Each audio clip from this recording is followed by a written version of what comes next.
ज्याला आपण लोकशाहीचा चौथा आधारस्तंभ म्हणतो, तो लोकशाहीमध्ये दिलेला चौथा आधारस्तंभच होय दिव्य मराठी नावाचं वृत्तपत्र.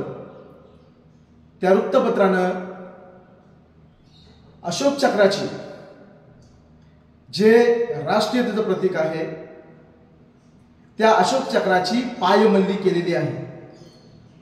ते अशोक चक्र देवीच्या पायाखाली दाखवलेलं गेलेलं आहे.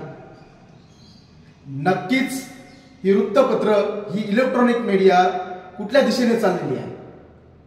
मी दिव्य मराठीचा निषेध करतो. दिव्य मराठीची दिव्य दृष्टी आता राहिलेली नाही. दिव्य मराठीनी त्यांची विश्वासार्हता गमावलेली आहे. अशोक चक्र हे राष्ट्रध्वजाचं प्रतीक आहे. भारतीय राष्ट्रध्वजामध्ये अशोक चक्राचा सन्मान आहे.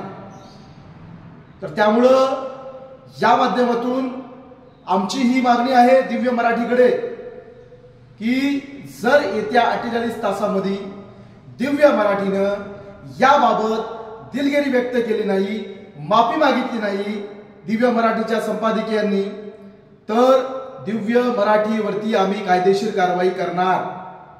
दिव्य मराठीवरती गुन्हा दाखल करणार. कारण दिव्य मराठीने जो प्रकार केलेला आहे, अशोक चक्राची उंची, अशोक चक्राचा सन्मान, अशोक चक्राचा राष्ट्रध्वजामध्ये असलेला सन्मान या दिव्य मराठी सारख्या वृत्तपत्रांना समजत नाही. जर तुम्हाला राष्ट्राची प्रतीक समजत नसतील, सन्मान समजत नसेल, तर तुम्ही पत्रकारिता नाहीतर बंद करा. येत्या 2 दिवसामध्ये दिव्य मराठीकडून याचा माफीनामा येईल, नाहीतर दिव्य मराठीवरती आम्ही गुन्हा दाखल करणार.